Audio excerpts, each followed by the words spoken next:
रहे, मैं सारे बातों का उत्तर बाद में दे दूंगा, मुझे उसमें कोई चिंता संकोच नहीं है। Thank you. Srimati P.T. Usha. Please. Respected Honorable Chairman, sir. Honorable Vice Chairman, sir. My most respectable gurus, mentors, and fellow members of this august house, as today is my maiden speech, I hope you consider me as your humble sister, and I also hope you will forgive me for any mistakes in my speech. Sir, with all your blessings, let me begin my speech by paying homage to all our freedom fighters, our soldiers, policemen, and all the great noble-hearted individuals who had laid down their lives for our nation. It is because of their sacrifice and everyone who are in service of our nation that we are now living a loving and peaceful life. It is because of their service that has made the very foundation of this great nation that we are able to enjoy the freedom which is given to us, and hence we also have commitment towards our nation. As nominated Rajya Sabha member at age of 58, I am grateful for the good fortune of taking my first step in the temple of democracy. I took oath on 20th July in the name of God to uphold the constitutional values, and all those days, like a grade 1 student, I have been watching the proceeding of this sacred house. I also had the great opportunity of representing my country in more than a few hundred events as part of my sports tapasya. I would like to look at the democratic process of post-independent India through the open eyes of an athlete. Since independence, we have been providing various facilities for improving our sport. Our proud sports personalities have achieved rare achievements in hockey, wrestling, and football at Olympics venues. Our sportsmen have several achievements that inspire the younger generations in athletics, tennis, and other sports.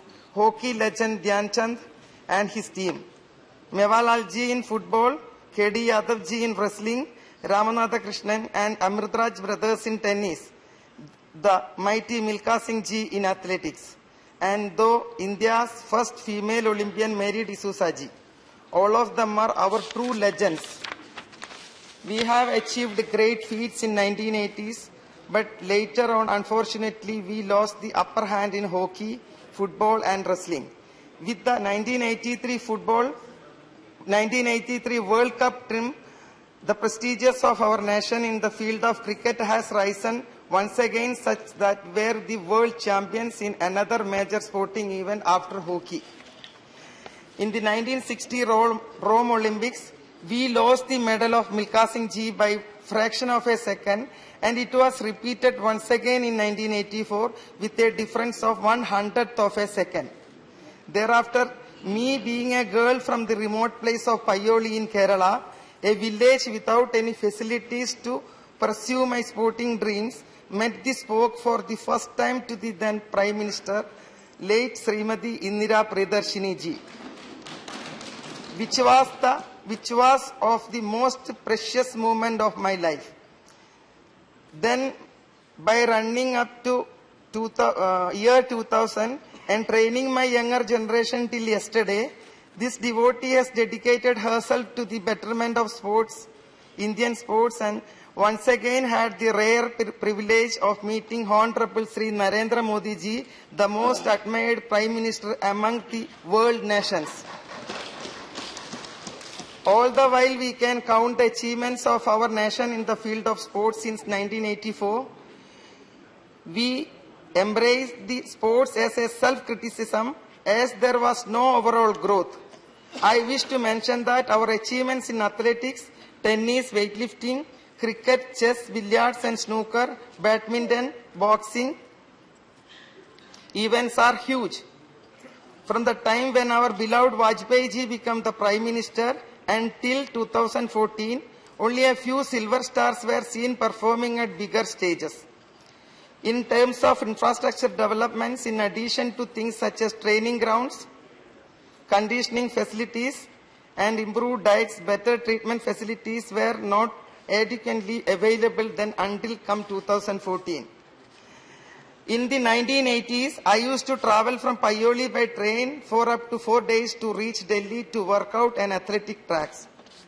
But now I am happy to state that after 2014, our country has been making enviable progress in various fields, including unparalleled achievements in field of sports. And that is why today's generation and experiencing district to district better training facilities in varieties of sports.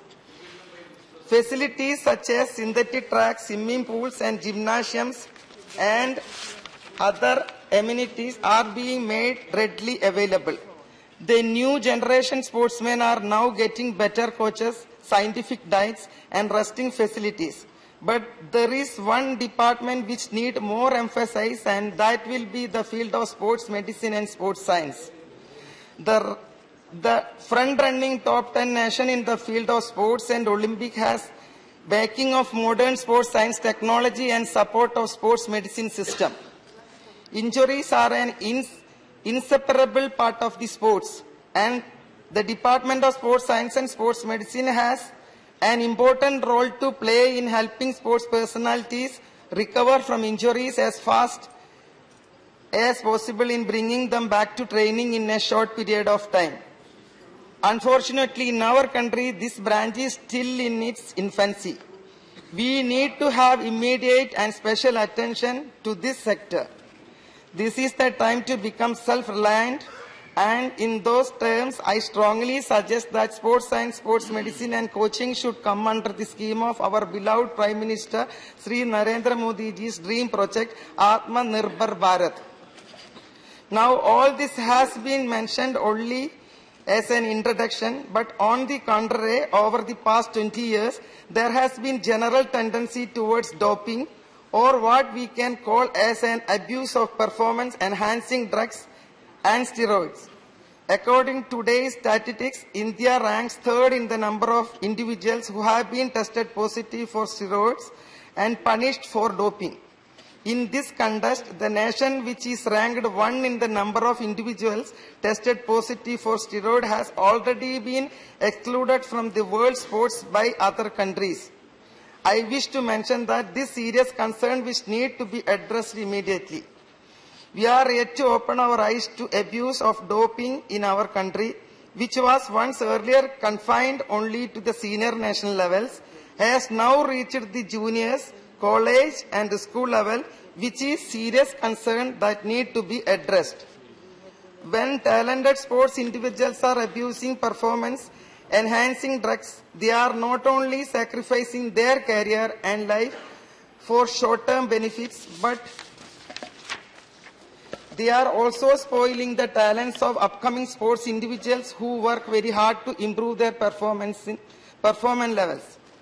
In addition to, they are also tarnishing the image of our country among other nations, and through this, we are also destroying the dignity and legacy of our ancestors that worked very hard for it. To control this alarming situation, with the special interest of our sports minister, the Lok Sabha has passed the anti-doping bill last week.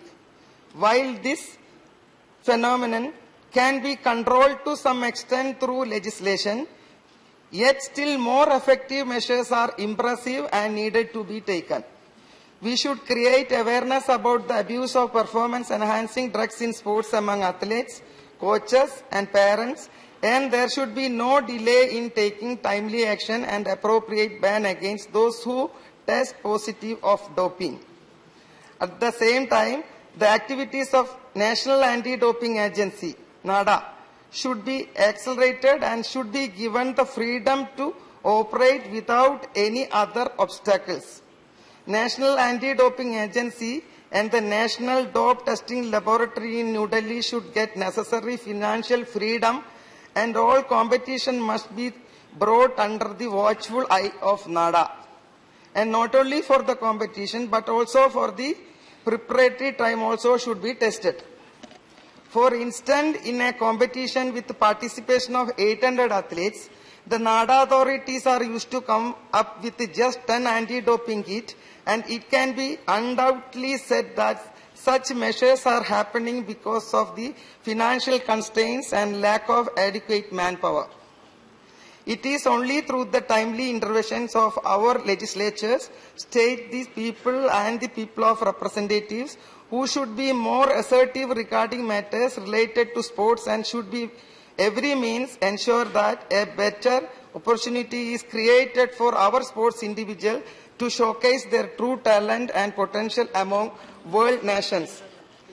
If the motto prevention is better than cure is implemented scientifically and educationally in the field of sports, and we as a nation which has always dreamed big and hoped good for our people, I can indefinitely say that in the next 10 years we will become one of the top 10 sporting superpower among the countries of the world.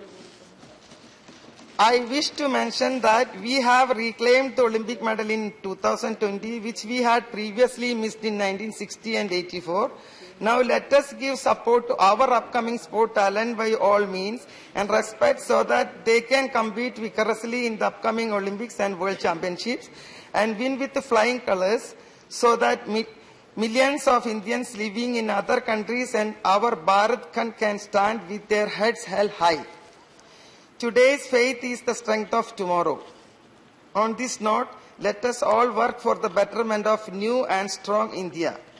Let me conclude my speech by extending my heartfelt gratitude to our beloved Honorable Prime Minister Sri Narendra Modi ji, who is very keen on development of sports in country.